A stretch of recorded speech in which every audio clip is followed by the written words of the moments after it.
menunjukkan bagaimana sepak terjang para habaib di Indonesia itu. Di sini mereka itu berjuang, bukan uncang-uncang kaki, saudara. Karena NKRI ini berdiri dari darah para pejuang, para habaib, para kiai dan para santri, saudara. Ketika mereka telah meninggal dunia, kita Indonesia masih punya pejuang baru, saudara. Pejuang kita saat ini namanya Al-Habib Muhammad Rasid bin Hussein bin Syihab, pejuang Indonesia, dan juga mereka yang memperjuangkan Indonesia, saudara. Kita para zuriat Nabi Muhammad datang ke Indonesia, masuk ke negeri-negeri, masuk ke pelosok-pelosok, bukan untuk mencari pangkat dan jabatan. Kami datang ke masjid-masjid bukan untuk mencari harta dan juga daripada popularitas. Sayyiduna Muhammad, Duriyat Sayyiduna Muhammad. 17 Agustus masih kita pakai lagunya. Merah putih masih kita kibarkan. Kemudian daripada lambang Garuda masih kita pakai dan lain sebagainya. Bahkan lambang Garuda lebih tinggi dari foto para pimpinan-pimpinan negara, saudara. Ini menunjukkan bagaimana sepak terjang para habaib di Indonesia itu. Di sini mereka itu berjuang, bukan uncang-uncang kaki, saudara. Mereka berjuang dengan jiwa raganya. Mereka telah mencintai Indonesia, tanah airnya, sehingga tidak bisa dinafikan. Jangan kau pertanyakan bagaimana kecintaan kami para habaib dengan NKRI. Jangan kau ragukan bagaimana kecintaan para kiai dengan NKRI. Jangan kau tanya lagi, jangan kau ragu lagi bagaimana kecintaan, kepatuhan, kesetiaan santri terhadap NKRI. Karena NKRI ini berdiri dari darah para pejuang, para habaib, para kiai dan para santri, saudara. Jangan diragukan lagi, jangan ditanya, saudara. Mereka yang berjuang itu santri, kiai, guru, ulama, muallim, mudarris, dan juga para habaib. Nggak usah diragukan lagi. Jangan termakan isu di luar sana, saudara. Maka oleh sebab itu, saudara-saudara sekalian, dengan hal ini tetap jangan pernah kendor, jangan pernah surut dari perjuangan, saudara. Anda adalah aset-aset negara. Anda adalah aset-aset pahlawan. Jangan Anda berpikir mereka yang telah berjuang mati begitu saja, enggak. Wala tahsaballadzi qutilu fi sabilillahi amwata bal ahya'in rabbihim yurzaqun. Allah yang menyatakan di dalam firman-Nya abadi di dalam Al-Qur'an, jangan kau menyangka orang-orang yang berjuang di jalan Allah mereka mati begitu saja. Tidak, saudara. Mereka hidup abadi, bal ahya'. Mereka hidup abadi di sisi Tuhan mereka dan diberikan rezeki yang khusus. Arwahnya Wali Songo masih muterin Indonesia, saudara. Arwahnya daripada Kiai Khalil masih mengitarkan Madura, saudara. Arwahnya para habaib, para kiai, para pahlawan masih muter ada di Indonesia, memantau bagaimana negara yang diperjuangkan untuk tetap tinggi dan juga ditakuti oleh negara-negara lain, saudara. Enggak, mereka nggak ninggalin kita. Salaf nggak ninggalin kita. Pahlawan-pahlawan yang gugur tidak ninggalin kita, saudara. Mereka tetap mendoakan Indonesia. Mereka memantau Indonesia, mereka memonitor Indonesia. Insya Allah Indonesia tidak akan pernah kehabisan para pejuang, saudara. Mati satu tumbuh seribu, saudara. Maka oleh sebab itu, saudara dimuliakan oleh Allah, setiap generasi pasti ada pejuang, setiap generasi pasti ada penerus. Ketika Habib Salim Jindan wafat, Habib Ali Kuitang wafat, kemudian dari Sunan Ampel wafat, Sunan Giri wafat, Sunan Kalijogo wafat, teruskan juga dengan yang lain. Ketika daripada Imam Bonjol wafat, Diponegoro wafat, Jenderal Sudirman wafat, semua meninggal dunia. Masih ada penerus-penerusnya, saudara sekalian. Gak akan pernah habis Indonesia dari pejuang. Ketika mereka telah meninggal dunia, kita Indonesia masih punya pejuang baru, saudara. Pejuang kita saat ini namanya Al-Habib Muhammad Rasid bin Hussein bin Syihab, pejuang Indonesia, dan juga mereka yang memperjuangkan Indonesia, saudara. Gak kehabisan kita oleh pejuang, dan insya Allah santri-santri di sini pun akan bangkit menjadi pejuang selanjutnya, saudara. Insya Allah nanti akan timbul dari Madura pejuang-pejuang selanjutnya, saudara. Sampai hari kiamat Indonesia tidak akan kosong dari para pejuang, saudara. Sallu ala Muhammad, sallu ala Muhammad. Allahumma salli wa sallim wa barik alaihi wa ala alihi wa sahbihi. Sehingga saudara tidak usah khawatir, tidak usah khawatir. Ketika keadaan semakin berat dan lain sebagainya, itu ujian dari Allah untuk memperkuat kita, bukan melemahkan kita, saudara. Maka oleh sebab itu terus berjuang apapun kondisi dan resikonya, sehingga insya Allah mudah-mudahan Allah Ta'ala akan memberikan yang namanya kemenangan dan juga kebarokahan buat Indonesia, saudara.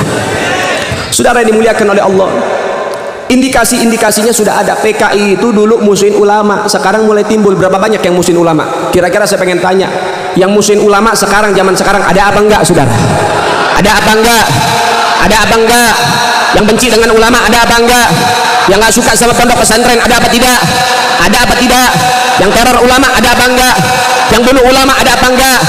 Ada apa enggak? Sehingga saya pengen tanya, siap jaga ulama? Siap jaga ulama? Siap lindungin ulama? Siap kawal ulama? Siap cintai ulama? Siap aktif di majelis mereka? Siap jadi pejuang baru? Siap bangkit? Siap bangkit? Semua angkat tangannya, takbir! Allahu Akbar! Allahu Akbar! Allahu Akbar! Sallu ala Muhammad. Allahumma salli wa sallim wa barik alaihi wa ala alihi. Saudara yang dimuliakan oleh Allah, dengan takbir Belanda lari saudara, dengan takbir yang namanya Jepang lari saudara, dengan takbir Indonesia terangkat derajat dan juga martabatnya saudara, sehingga takbir di Indonesia tidak boleh surut saudara sekalian, takbir di Indonesia tidak boleh merendah saudara sekalian, takbir di Indonesia harus terus meninggi dan menggaung ada di mana-mana, sehingga insya Allah dengan kalimat Allahu Akbar, sehingga kalimat itulah yang akan mengantarkan Indonesia di dalam perjuangan ini sampai di dalam kedudukan daripada kemenangan. Amin ya rabbal. Saudara yang dimuliakan oleh Allah, maka oleh sebab itu indikasi-indikasi kebangkitan PKI itu memang betul-betul ada dan nyata saudara. Cuman saking aja yang perlu sama PKI pengen nutup-nutupin karena mereka mungkin punya jabatan dan kekuasaan. Tapi kita masyarakat sudah melihat bagaimana indikasinya nyata, bagaimana ulama dimusuhin, bagaimana ulama diculik, diintimidasi, diteror, bahkan ada yang dibunuh. Di Cicalengka juga ada yang dibunuh saudara. Innalillahi wa inna ilaihi rajiun. Dengan kasus yang dulu, masih ingat kasus orang gila? Orang gila yang bunuh ulama, masih ingat? Beberapa tahun yang lalu itu kan sudah termasuk indikasi kebangkitan PKI. Sekarang lagi RUU HIP mau diadakan lagi dan lain sebagainya. Untuk apa? Untuk menyongsong, untuk memenangkan, untuk memberikan dorongan PKI untuk bangkit ke Indonesia. Na'udzubillahi min. Dikatakan PKI ini korban, PKI itu adalah korban, PKI itu pahlawan. Innalillahi wa inna ilaihi. Memutarbalikkan fakta saudara. Innalillahi wa inna ilaihi rajiun. Yang bunuh ulama PKI, yang nutup pondok pesantren PKI, yang bakar pondok pesantren PKI, yang suka bakar masjid PKI saudara. Kok bisa PKI pengen dijadikan pahlawan? Kok bisa PKI dijadikan yang namanya korban? Itu tidak masuk akal dan rasional saudara sekalian. Maka oleh sebab itu saudara, Indonesia ini harus bebas dan aman dari PKI. Indonesia harus tidak ada PKI. Indonesia anti PKI, dan kami masyarakat Madura bangga menjadi musuh PKI saudara. Kira-kira kalau PKI bangkit di Indonesia, biarkan apa lawan? Biarkan apa lawan?